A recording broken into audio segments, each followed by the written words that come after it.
It's St. Patty's Day. Sorry, St. So Patrick's it's Day. St. Patrick's Day. Paddy's Day. It's just Paddy's Day.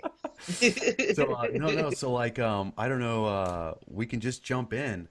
One thing I thought Yeah, was really interesting is like, so I looked at some of your photos, and I don't think I've ever asked you, but at least it looks like you've run the bulls before. yeah. Uh-huh. Yeah, I've You've run about 30 times now. 30 times. Yeah. All I'm right, still terrible at it, but I've run about 30 times. 30 times. And so, Yeah. did you run the first year you were in San Fermin in 2010? No. I never had any interest in running with the bulls at all. I'd seen it on TV as a kid, and so all I wanted to do was just see this crazy rush of animals and people and see that and like experience the atmosphere. So I had no interest in running. None. Didn't want to run.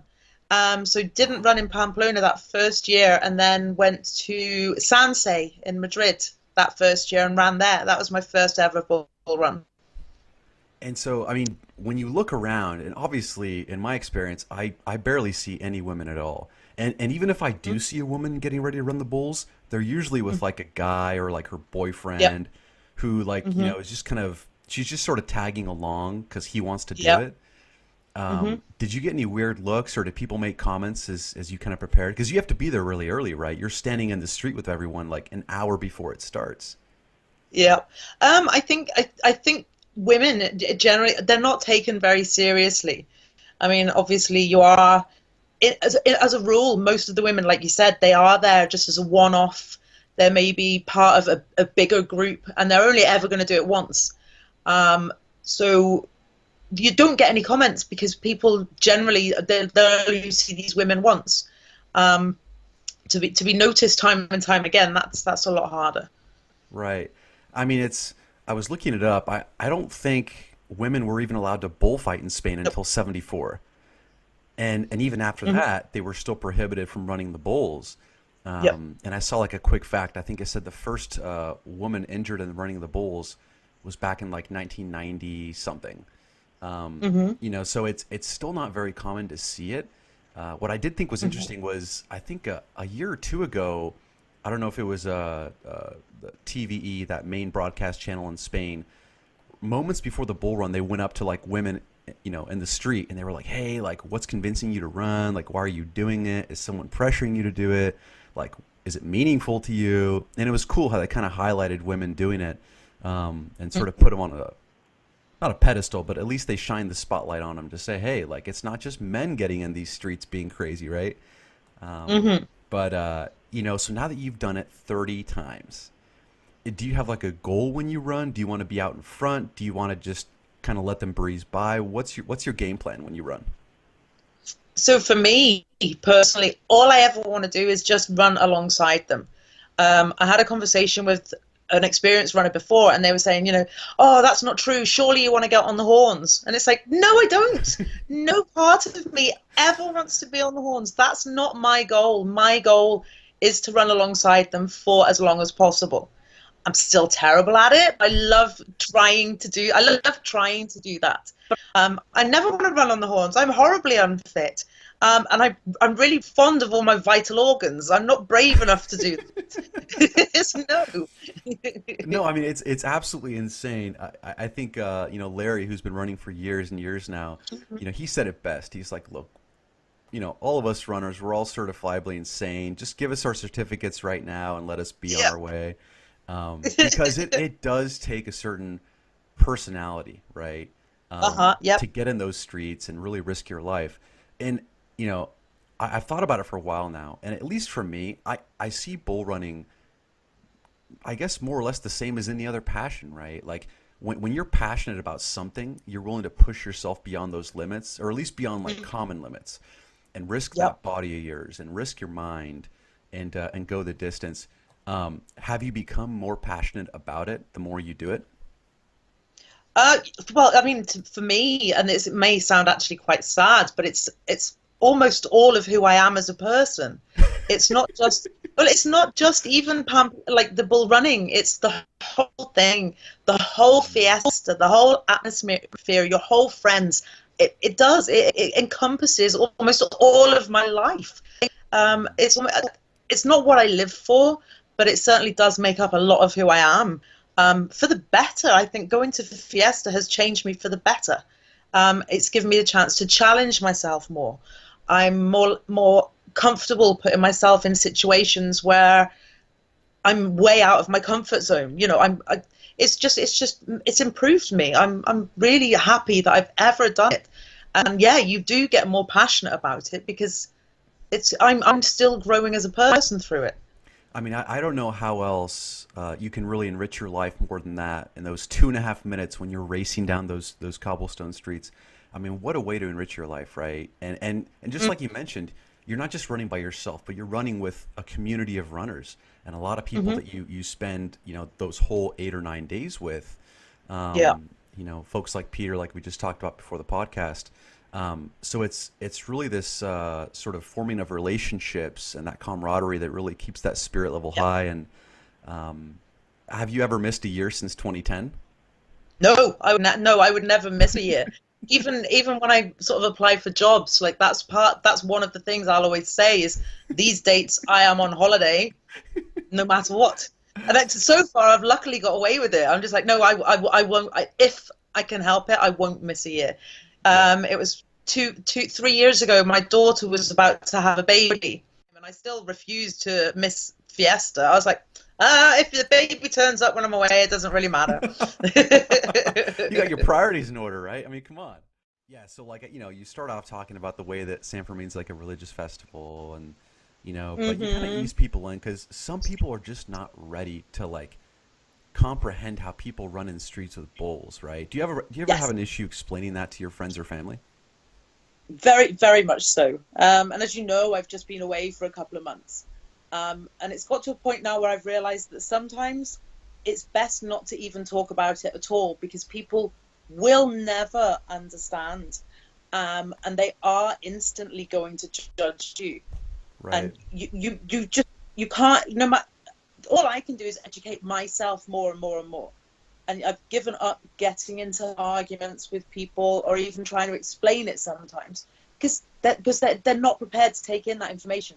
So it's sometimes it's easy to just keep your mouth shut. I love it, and I will defend Pamplona, San Fermin, the Fiesta, the running of the bulls, even bullfighting to a certain extent. I will defend all of that, but it's pretty difficult. Well, I Yeah, feel like in my conversations, it always leads back to bullfighting. So I'll start talking always. about the running of the bulls, and they're like, "Yeah, well, I don't really agree with like the way they kill the bull and the way they stab it, and it's cruel and this and that." So inevitably, the conversation will always shift to that, right? Yeah, absolutely. Yep. Gosh, yeah. But it's again, it's you sort of pick your battles. Um, Yes. it's Yeah, and you have to learn to. That's the hardest thing is learning to just stop. Just stop. They don't have to. They don't have to experience it. They don't know what I'm talking about. right. And it's like an addiction. So I'm gonna keep going, and I don't really care if they're gonna judge me or not. I love it. I mean, Um, like the perspective of the whole festival in general, at least in Spain, they always, I mean, in recent years, they've toned it down a little bit, with all the mhm, sexual assault stuff that has come up, mhm. the rape cases. There was a big issue with that. But for the most part, they always sold the Fiesta of San Fermin as a place where you can kind of go and just do whatever the hell you want, right? You can drink Yeah. 24 hours a day. You can pour wine on women or grope or just the way they sold it. It Mhm. was like this place where there were no rules, there were no laws, and it was just a free for all. But again, in the last few years, I feel like they've toned that down a bit and they've gotten Mhm. a little bit better. Um, since you've kind of been going since 2010, do you think the city has improved in that sense or no? When it comes to the treatment of women during Fiesta, yes, it's absolutely changed. I mean, it's almost like years ago when you would walk past a building site and people would whistle at you. It was kind of that kind of atmosphere.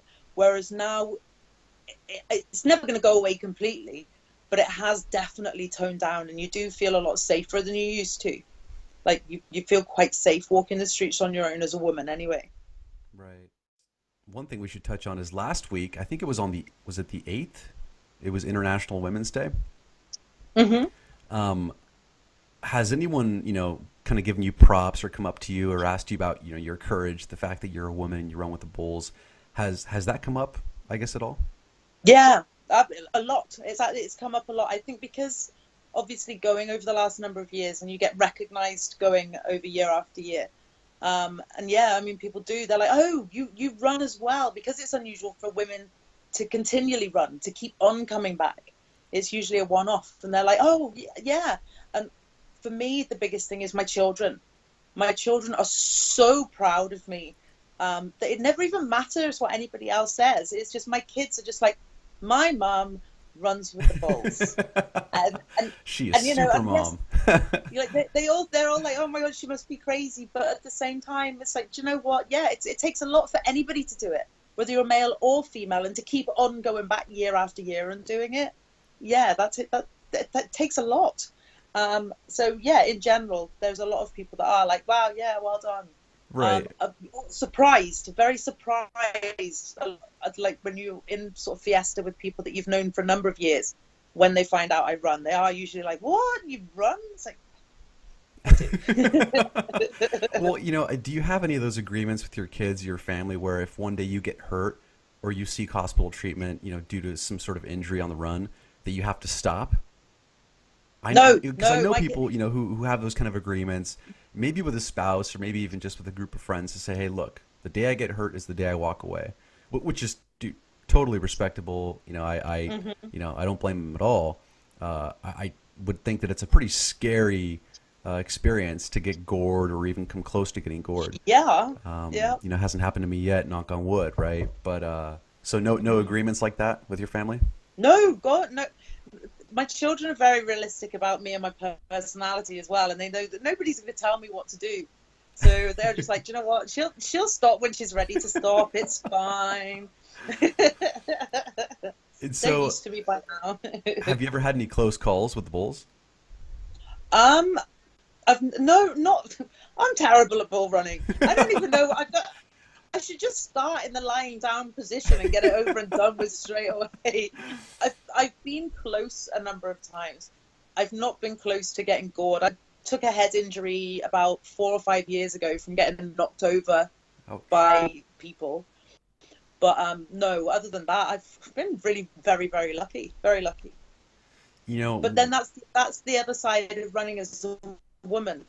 It's a right. lot harder to get close because Spanish men especially, are trying to protect the women. Oh, Nobody wants to see a woman get hurt. Nobody wants to see a woman on the front page of the newspaper being injured.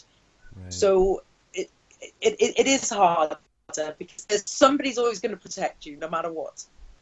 And as a woman, how do you kind of view that, right? So, like, in one way, you can kind of see it as respectful, like they're really just kind of looking after you. But at the same time, you kind of want to be viewed as an equal. Not kind of, you really want to be viewed as an equal.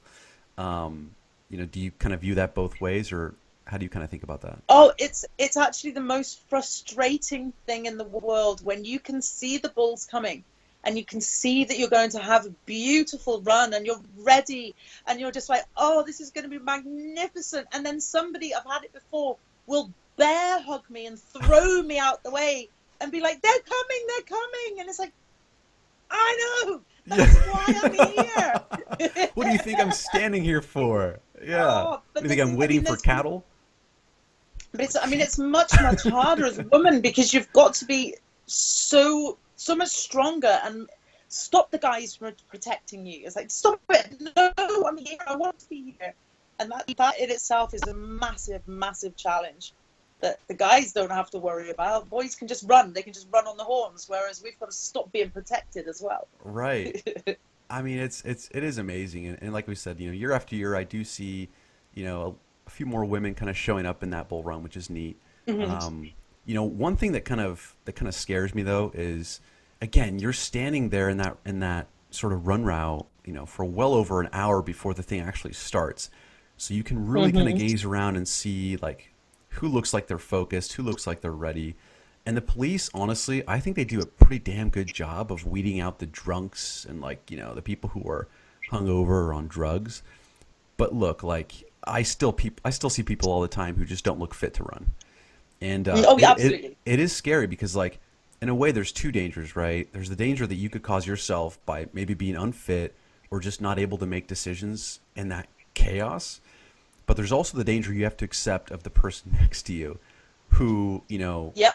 maybe doesn't even grab you or pull you, but might trip up in front of you and cause you to fall down as well. Does that ever make you nervous when you look around and see who else is running with you, or how do you see Oh, that? absolutely. There's been times before when you're like, do you know what? I'm gonna go and step over here, or maybe like you might move around the other side of that person because you're trying to work out whether they are gonna fall or what they're gonna do, and it's see that when people talk about the running of the bulls, they're thinking about the bulls and then not thinking about you have to concentrate on everybody around you. Right. It's although the police are doing a good job and they're getting better, there's so many people there and it's so crowded that you have to. And that comes with experience, I think, as well, is just being more aware of who is around you and what they might do. Yeah. Or you might see like a gang of people, sounds terrible, but like you might see a gang of Australians that have never run before and are still drunk, and you're like, yeah, I'm gonna go and step over here, Yeah. and hopefully they'll have run 10 minutes before the bulls have come anyway. You know what makes me nervous is when I see people in groups like wearing the same shirt, like Get Stoked or whatever. Like they have the different tour Oh groups and stuff. yes. That makes me nervous. I'm like, these guys think they can run together. Like it's that's a dangerous And thought too. you listen to their tours, like if you ever listen to their tour guides, and the information that they're being given is so awful and so dangerous, and you're like, that you do as soon as you see any of them on the run, you're like, nope, I don't want to be anywhere near any of those guys. I'm definitely far away from them. Yeah.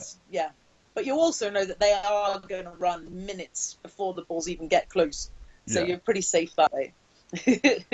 Like I don't know. I don't I wouldn't say that the Fiesta has been like sort of soured with this emergence of this foreign crowd. Like I said, it kind of goes back to what we said earlier about how the town during San Ferminas might not be quite as authentic as when you visit Pamplona, maybe Oh, in the absolutely. fall or the winter or the spring. But there are still ways to kind of immerse yourself. But it is amazing how many foreigners show up to run. Hmm. I saw a stat. I think it was like half the people who run each year have never done it. It's their first time, and they're planning it to be their only time running. So, Yep. a lot of risk out there. But Well, yeah, because they want to make their run count. It's their only time they're ever going to do it, and they want to make it count. So they want to run the curve, or they want to be in the middle of the street. And it's like, oh, please don't, please educate yourself and stop being stupid. You don't have to run. You're still going to have an amazing fiesta, even if you don't run. It's okay to yeah, say you didn't run with the bulls. I did, like I said, that first year I didn't run, and I never had any intention of running ever. It was fine. yeah. What a lot of people don't know about is once the run is over, a lot of the Americans and a lot of the foreign runners will flock to Bar Choco to have, Hmm. those drinks with the chocolate and the brandy. Yeah, That I have to yeah, say is one of my favorite experiences during the whole fiesta. yeah, Is minutes after the run's over, you go to Bar Choco, everyone's there, you talk about your run, you hug everybody, everyone's healthy, everyone's unscathed. yeah. That for me is so special, and I'm not sure if there's any other place in the world where you just start drinking at 8 o'clock in the morning. Not here. I'm in the wrong place. What am I doing in Florida? Oh man. Actually, I would expect it in Florida. I don't know if you know that about the state, but Florida is really well known for being like retiree central. Yes, yep. So I live in West Palm Beach, and like I'm surrounded by like 70 and 80 year olds like 24/7. Well, not 24/7 because they go to bed at like 5 p.m. But Trust me. but yeah, it's Bar Choco. Your first year going to Fiesta, did you know that everyone sort of hung out at Bar Choco, or did somebody tell Yes. you? Okay. Yes, yeah. Somebody told me, but I would never be there because I would always be watching it on the TV, like watching the reruns. So I wouldn't go to Choco. And like I said, it was I hadn't got it at that point.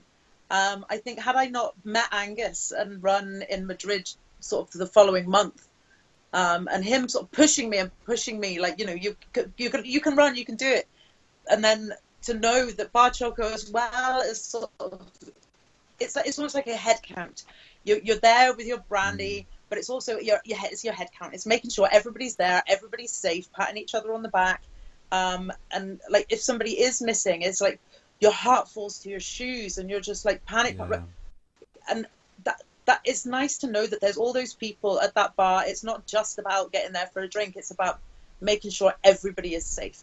No matter, whether it's somebody you would speak to all the time, it's a group of people making sure everybody is safe. It's a head count. And I love that, as well as, of course, drinking at 3 minutes past 8 in the morning, Yeah. which you can't beat. I find it amazing. Like, so generally, folks will go to Choco, they'll drink up for like an hour or two, and then go eat breakfast. And after this, Yeah. this is what really got me. This is great. You'll have like these little parties spring up in the afternoon, right? Like in the back of the Yes. city or the back of the town. Yep. They'll fill like these huge jugs full of like just straight up liquor, juice, mix it up, and they'll just start dunking cups in and just handing them to people, right? Like the Swedish vodka party. Yeah. The vodka party. That's Yes. my favorite party. Yes. Yeah. I think I'm supposed to actually do duty at that one this year. I'm supposed to actually be pouring drinks this year. Finally. Oh, I think that's finally awesome. I've been fully accepted into the Gothic group. And I think I have said to do a Swedish. shift of that this I year. think I said Swedish party. It's actually Norwegian, right? Is that right? Yeah, the Norwegian party, the American party, like this. It's fantastic. I love it. Oh, that's great. So you're pulling duty. You're pulling duty. I think so Just this make year. sure I to think sneak I'm a cup supposed for to. yourself and just put a few back. Every year I know that is the day that I'm not going to be able to see by about 5 o'clock. Like it's the one day that isn't write off. I know that I've got no control. It's vodka, but it's also orange juice. How Yes. delicious! Yes. Yeah, that's It's like drinking. It's like drinking whiskey with Splenda or like some sugar. Like it yeah. gets you drunk like whiskey, but tastes like sugar or Splenda. I just can't help Yeah. myself. But that is my favorite, and even the Gutter crew that run it, they are one of my favorite groups. Like little groups of people that go, because they do actually still have like the most, I think, authentic experience. Like they don't often hang around in the Windsor. Like they go off and do their own things, and I think they're still keeping it real a lot more than most of us are doing. Right. I know these are guys like Tim Pinks, right, who shows up year after year in his green little coat or whatever it is, right? That guy is awesome. Yeah, yeah. I remember meeting him for the first time, and I was like, "What the hell is this gutter club everyone keeps talking about?" He's like, and he explained to me like the history behind it and how like people would say Yeah. like, "Oh, there they go again," the gutter club guys, they're going to sleep in the gutters tonight, and they just owned it. They totally owned it and kept the name. Oh, I love being part of it now. Finally, like being allowed to be a part of it. I love it. And meeting up with them in Bangkok a few weeks ago, it's like, oh my goodness, this is fantastic.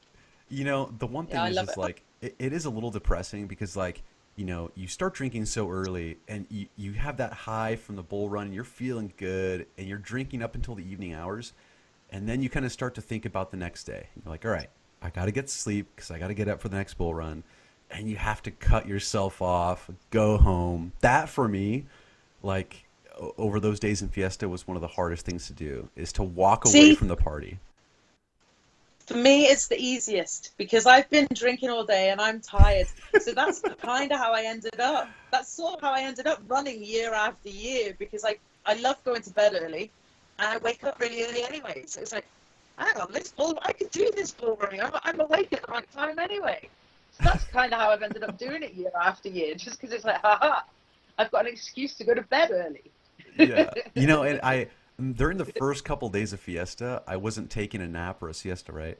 But after like July 11th or July 12th, I was like, I have to sleep in the afternoon for at least like an hour or two. I was exhausted. Yeah. Yeah, you have to. As the saying goes, it's a marathon, not a sprint. Yes.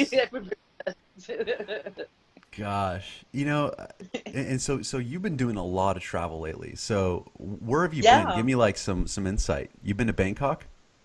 Yeah. So, well, I was only away for a couple of months, so I've just been to Thailand, did north and south, did like the islands and all. then went over to Cambodia, did Phnom Penh and Siem Reap, and then went to Ho Chi Minh just for a few days to meet up with somebody from Pamplona. And then I'm off to New York next week. Yay! Oh, that's incredible. So what do you got planned for New York, or are you going to meet up with I've folks? got What are you going to do? no plans yet. I'm crashing with one of the guys. Crashing with one of the guys from the Gutter Crew.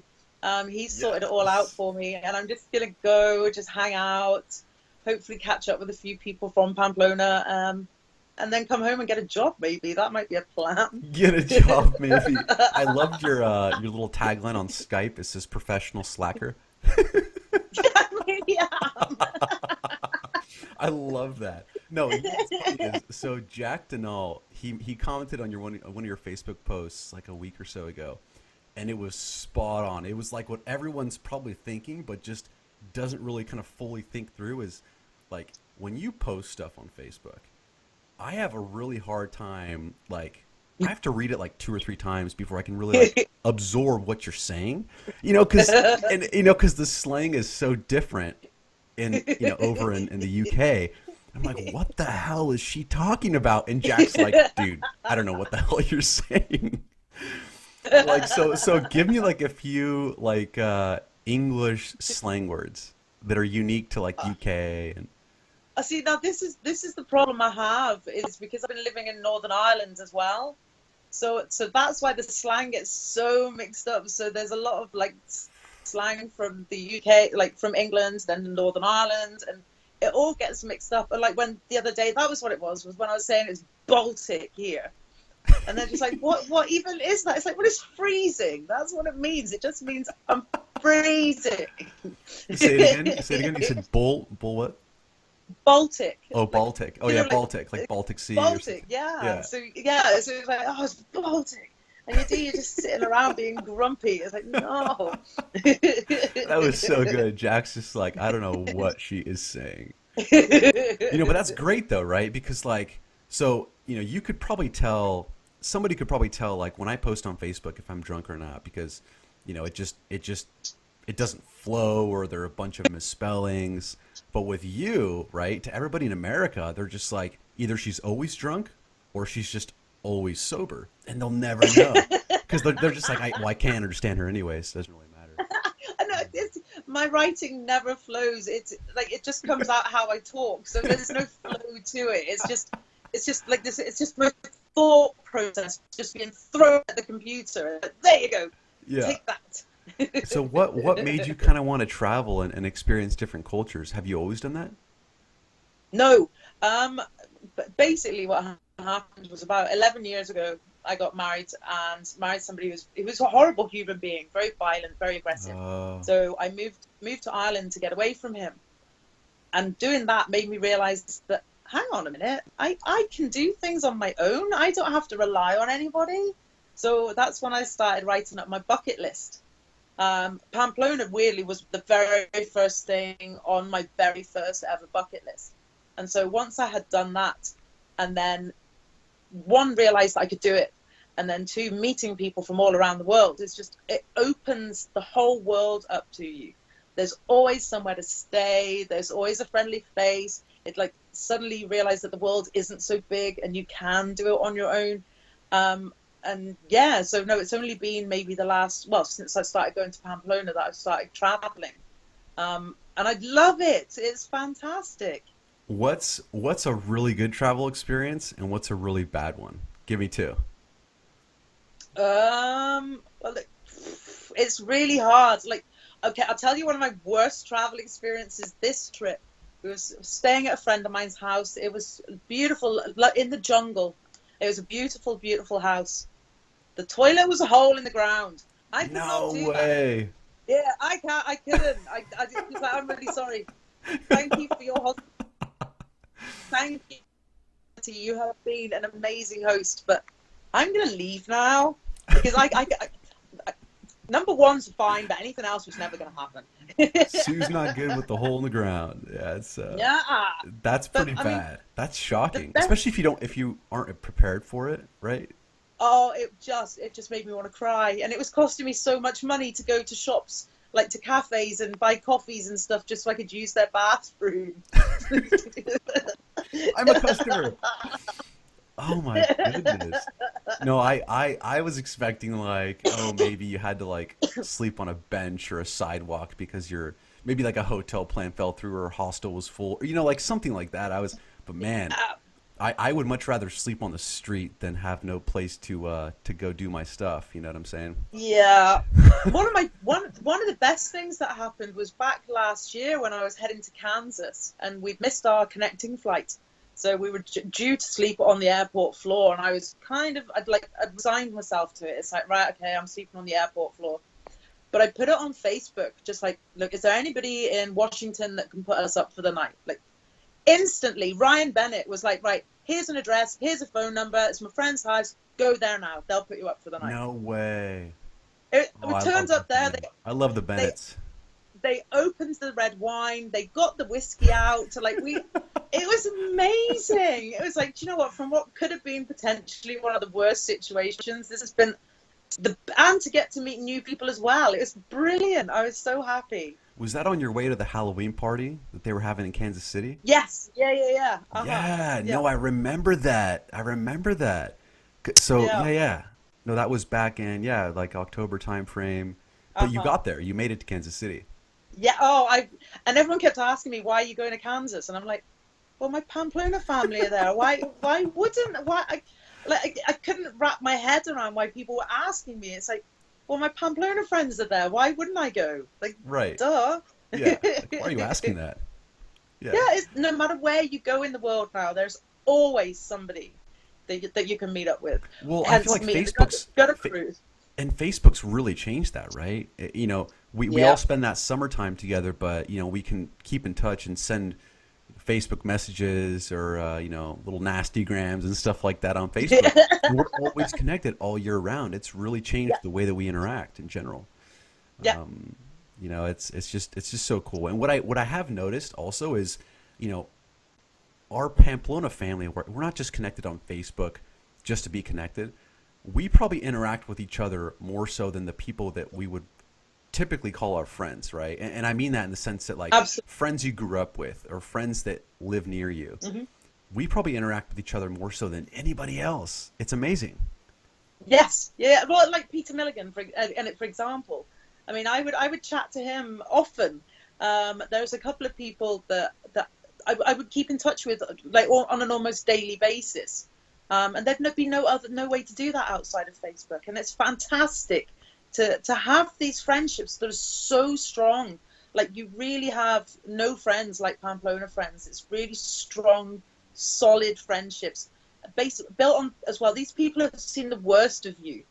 And they still love you anyway. They're all just like, yay, and they'll still talk to you. Yeah. So the only way is up from there. No, It's you're like right. going You're to right because you meet going these to people New when you're York. I'm just going to see people in real life clothes. I've never seen that before. in non-white and red clothing. Yeah. Yeah, yeah. No, you're right because you first meet these people in Pamplona when you're just shit-faced, right? You are just Yeah. drunk off your ass, and they love you, and you know that if they love you when you're hammered, they'll probably love you when you're sober, probably. Yeah. Uh, do you get the sense that Pamplona can be a little bit cliquey? Is that a good thing or is that a bad thing? Does it just come with that community? Pamplona is very cliquey. Hmm. I mean, it is. There's no getting away from it. It is very cliquey. Um, it's hard now as well because I feel myself sometimes getting drawn into part of those cliques. But it is, and I think this year I may go back with fresh eyes and go back to sort of taking it all, stripping the fiesta all the way back, and trying to just not to get involved in like the little arguments that go on amongst people, which you find yourself drawn into. I want to strip the fiesta right back to the very, very beginning, and just be like, right, who am I drawn to? Yeah. What experiences do I want to do?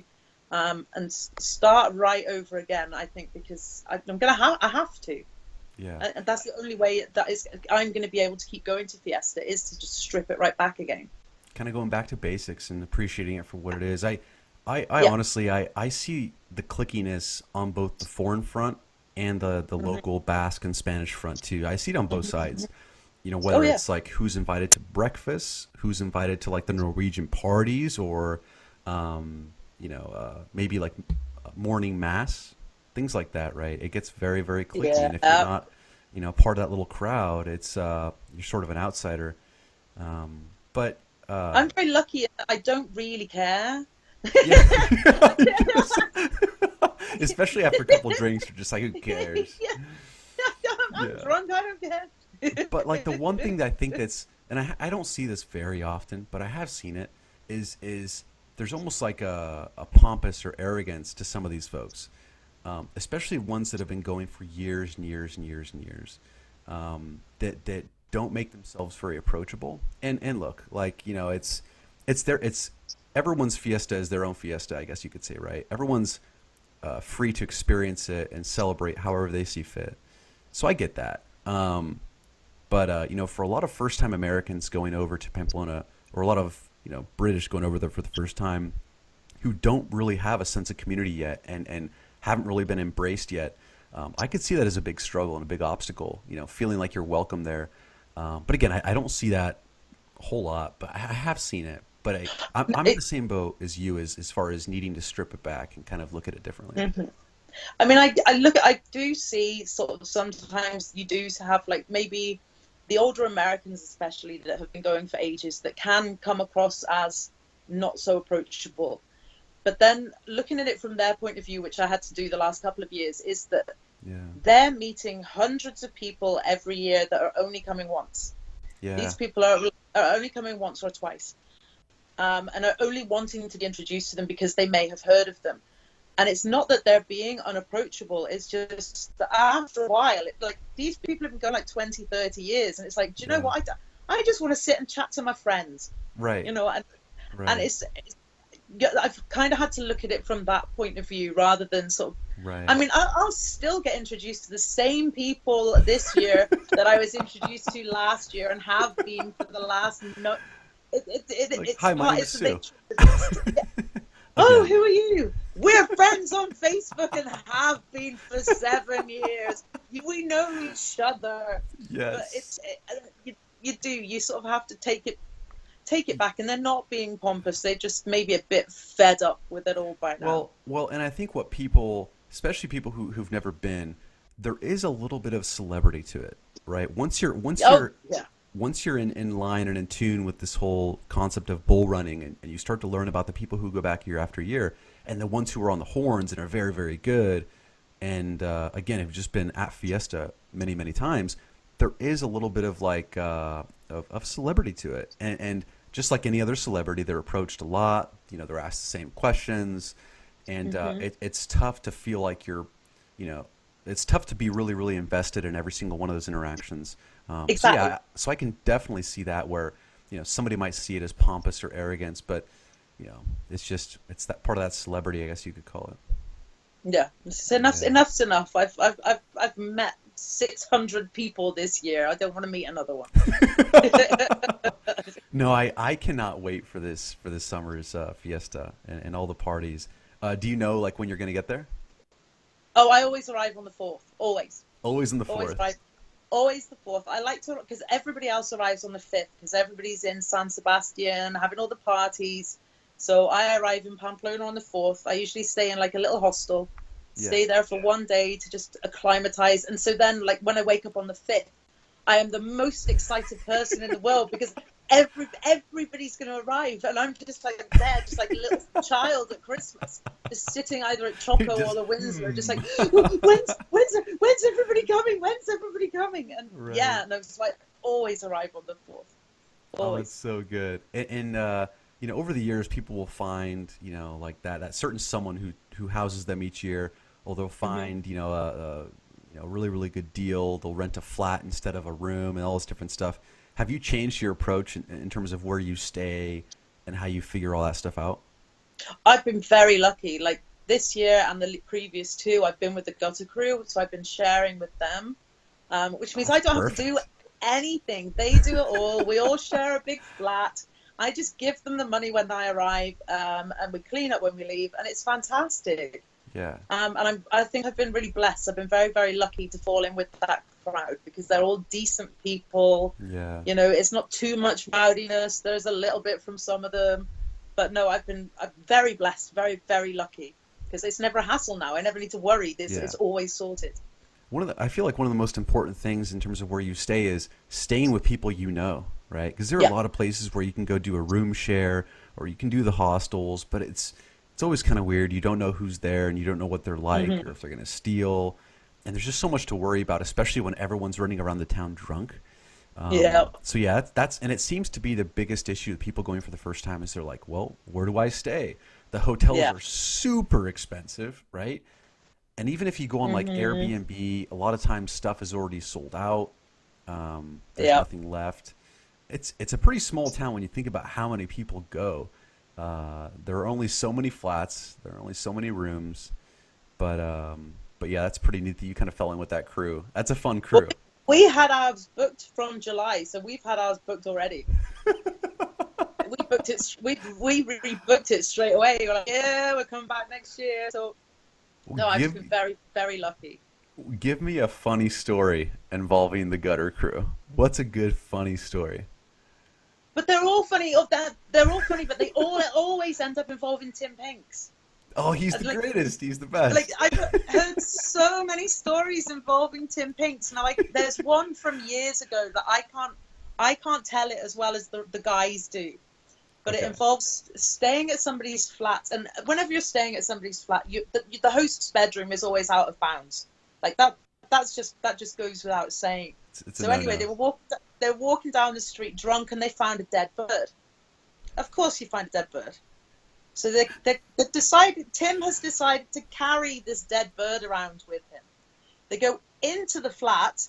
He goes into the master bedroom, puts the bird on his head, and is jumping up and down on the bed with maggots falling out of it and everything. Like, it's just just the worst kind of stuff ever. It's like, Oh you my guys are gosh. mental. Just It's jumping up and so down with a bird. Oh the my. maggots falling out of it and everything. It's Oh, so the gross. greatest. This is the greatest. They have because they have such a long history as well. Just the stories, and it's always ends up Tim Pinks or Huggett He's doing something awful. got to roll in the story somehow. He's gonna come up sometime or other. Yeah. Oh, it's so good. Yeah. In terms of funny stories, it the whole thing's a blast, and it goes by so fast. Like even though it's 8 or 9 days, and all you're doing is just hanging out, it goes by so fast, and it's the most depressing thing in the world when it hits. July 14. Pobre de mi, and um, it's man, I just wish there were, and of course we have opportunities like the Kansas City Halloween party, the Hmm. Amigos reunion in March that I just went to. There are times when we can get together a little bit throughout Yeah, the year, but it's nothing like Fiesta, and it just sucks that we only have that opportunity once a year to yeah. really be together and to really celebrate. Um, but yeah, I wouldn't mind if they extended it, but I'm not sure my employer would be okay with that. I always leave But on. I always leave before Pobre de Me, just because I can't take it. It's like if I leave before it, then the fiesta hasn't finished. So I then that's it for me. I don't ooh, want that's smart. to stand, but it's like I don't want to stand there feeling sad. I don't want to Yeah. cry and just no. I'm going to leave, and then it hasn't finished, and it's good, and that's fine. Yeah. And like so when you leave Fiesta, before Pulpo, I mean, like, will you walk around and say bye to everybody, or is that just too hard to do? Nope. Okay. Yeah, no, I don't want to. I wouldn't. I don't do Yeah. that anywhere. It's like no, I'm leaving because at the same time, when you're back the following year, it literally feels like you just saw them yesterday. So it's almost like there's no need to say goodbye because you'll see them tomorrow, kind of thing. Like it's that mentality that I have because Right. because half the time you are because they're going to be on Facebook anyway, Yeah, so I you mean, you're you interacting, don't sharing have to. photos, and Yeah, and I don't. I'm really bad at saying goodbye to people, and it's no, like, but I don't blame you. I'm kind of the same way. Even this past summer, I didn't. I don't want to call it doing a bad job of saying bye. I just didn't really do it. yeah, I just kind of left, and yeah, and first of all, there are too many people to go up to individually and embrace them, and And you know, even if you do that, you know, everyone's kind of hammered and drunk and out of it. So like a goodbye might turn into like a 1 hour conversation, and it's like you just don't have Oh, time to do that. absolutely. Yeah, Yeah, but that would always be the way. You can't ever just have a 2 minute conversation. It does. It ends up with an hour and six gin and tonics, and you yes, sitting there sideways. So like you can't. So it's just like right, I'm gone. That's it. yes. So my last question this year, our first running of the Bulls is on July 7th, which is a Saturday, right? It's always on July 7th, but this year it's on a Saturday. We're gonna have lots of people crowding those streets. Yeah. Are you gonna be there? What breed is running first? Oh, you know, I don't know who's going first. I don't know if they released the order. I do Oh, know they they won't released have the yet. ranches. But that's I mean that's what always matters as well. Is the first day is Yeah. guaranteed to be full of idiots, no matter what. Like the first day is idiot day. Weekends are terrible to run anyway. Yeah. Um, and as a girl running, it's harder anyway. So I may be there. There's never been a day when I have promised I will run. I never say That's for good. definite, That's good. but potentially I will run on that first day. We'll Yeah. see. You're right though. It's on the weekends. It's super crowded, and it really does thin out as you get into like Monday and Tuesday. Yeah, but I almost think that the run is almost at critical mass now, where it's at a point where something is gonna have to be done in the next few years to thin out the crowd, because it's got to a point where there's just too many people, um, and there's no running, like especially on weekends. You Yeah. can't. There's you having a good run on a weekend, especially on an opening weekend, that's more down to luck than skill. Like Uh, it's it's I hear you. it's and something will be done, I believe, in the next couple of years or so to thin that out, just to because it can't keep getting bigger and bigger and bigger because there's not enough room. The There's streets only are so much tiny. road. Yeah, you're right. There's only so much road. Yeah, so we will Gosh. see. Are you going to be there? Are you there first run? Yeah, yeah, I'll be there. I will be there. I'm planning to do all 8 days, you know, hit it up strong. That's why I say, like, sometimes I get depressed when I have to cut my night short because I have to, like, recuperate for the next day's run because I want to do Uh, every run. But yeah, I'll be there. I think I get into Pamplona on the 5th. uh-huh. Of course you do. Everybody arrives there. But, like, just that experience of, like, kind of already being there and really kind of soaking in the town before it gets crazy. And it's just, it's nice.